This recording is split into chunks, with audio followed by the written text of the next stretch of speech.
Hola, hoy vamos a desentrañar el misterio de esa fuerza invisible que mueve prácticamente todo nuestro mundo, la electricidad. Puede que suene algo muy complicado, pero vamos a ver que sus principios básicos son sorprendentemente lógicos. ¡Vamos a ello!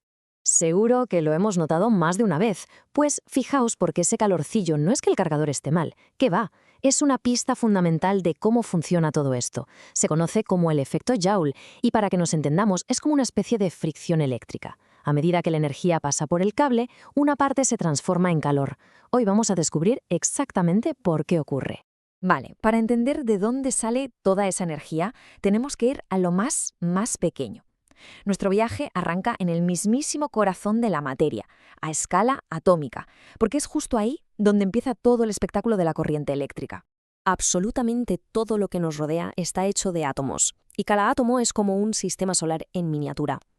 En el centro está el núcleo, con protones de carga positiva y neutrones que no tienen carga. Y girando alrededor, como si fueran planetas, están los electrones con carga negativa. Lo normal es que todo esté en perfecto equilibrio. Entonces, ¿qué hace falta para que haya electricidad? Pues que una fuerza externa, como la que proporciona una pila, llegue y rompa ese equilibrio. Esa fuerza empuja a los electrones y los obliga a saltar de un átomo a otro, como en una carrera de relevos infinita. Pues bien, ese flujo ordenado de electrones, eso es la corriente eléctrica. Es así de sencillo, de verdad. Si hay que quedarse con una sola idea, que sea esta. Toda la magia de la electricidad se reduce a electrones moviéndose de forma organizada. Pero claro, estos electrones no pueden ir por donde quieran, necesitan un camino. Y aquí es donde la cosa se pone interesante, porque hay materiales que son auténticas autopistas para ellos, mientras que otros son como muros de hormigón. Vamos a verlos. Por un lado tenemos los conductores. Son materiales, como los metales, que apenas oponen resistencia. Vía libre para los electrones. Por eso los cables por dentro son de cobre. Y luego tenemos los aislantes, como el plástico o la madera. Estos hacen todo lo contrario. Bloquean el paso de los electrones por completo. Por eso mismo los cables están recubiertos de plástico. Claro, para protegernos. Y resulta que este viaje de los electrones puede ser de dos maneras. Está la corriente continua, la CC, donde los electrones van siempre en la misma dirección, como en una autopista de un solo sentido. Es la que usan las pilas, por ejemplo. Y luego está la corriente alterna, la CA, que es la que nos llega a los enchufes de casa. Aquí los electrones están constantemente cambiando de dirección, yendo y viniendo. Como nuestros aparatos electrónicos necesitan corriente continua, los cargadores tienen que hacer de traductores, convirtiendo la alterna del enchufe en continua para el móvil. Vale, ya sabemos qué es la electricidad y por dónde viaja, pero para poder usarla, para domarla, necesitamos un lenguaje para medirla, y resulta que todo su comportamiento se puede explicar con solo tres conceptos. La mejor forma de entenderlo es imaginar una manguera con agua. El voltaje sería la presión, la fuerza con la que el agua quiere salir. La intensidad sería el caudal, es decir, cuánta agua está pasando por la manguera en cada segundo. Y la resistencia, pues sería como si apretásemos la punta de la manguera con los dedos. Es la oposición que encuentra el agua para salir. Voltaje, intensidad y resistencia. Esas son las tres piezas del puzzle. Y aquí es donde entra en juego un físico alemán, George Simon Ohm, que en el siglo XIX se dio cuenta de algo genial. Descubrió que estas tres magnitudes no iban cada una por su lado, sino que estaban íntimamente relacionadas por una fórmula matemática increíblemente simple, pero a la vez poderosísima. A ver, echemos un vistazo a estos tres circuitos.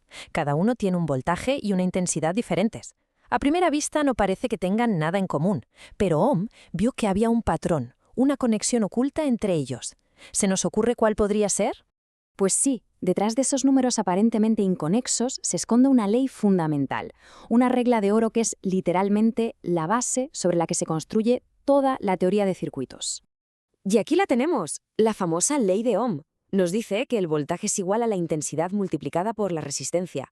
V igual a I por R. Esta fórmula tan sencilla y elegante es el pilar de casi toda la electrónica moderna. Volvamos a nuestro pequeño misterio. Si aplicamos la ley de Ohm y despejamos la resistencia, dividiendo el voltaje entre la intensidad, pasa algo increíble. En el primer circuito, 9 entre 0,09 nos da 100. En el segundo, 6 entre 0,06 nos da 100 también. Y en el tercero, 3 entre 0,03, ¡bingo! 100 ohmios. La variable oculta a la resistencia era idéntica en los tres, la ley de Ohm en estado puro. Muy bien, ahora que ya conocemos la regla de oro, la ley de Ohm, vamos a ver las dos formas básicas en las que se pueden conectar las cosas en un circuito, para poner todo esto en práctica. Básicamente, los circuitos se montan de dos maneras. A la izquierda tenemos un circuito en serie.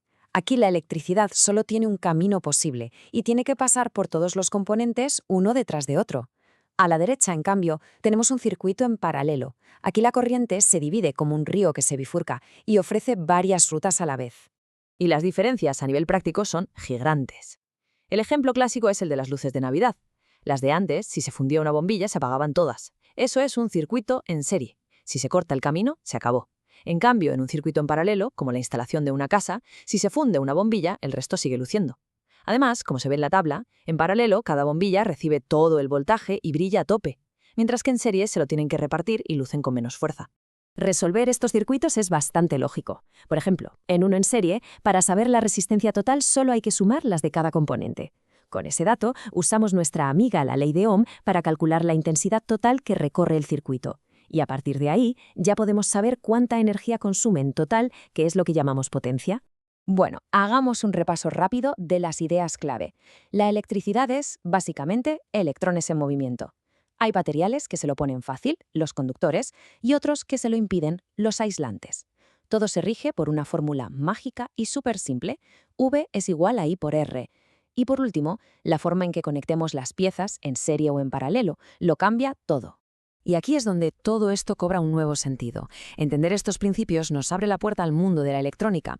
Componentes como los transistores son, en esencia, interruptores microscópicos. Al controlar el flujo de electrones a una escala diminuta, dejándolo pasar o cortándolo, podemos crear los unos y ceros que forman el lenguaje digital. Son los ladrillos con los que se construye toda nuestra tecnología. Así que, al final, todo lo que hemos visto, desde el simple salto de un electrón hasta la elegante ley de Ohm, es el motor invisible que impulsa nuestro mundo.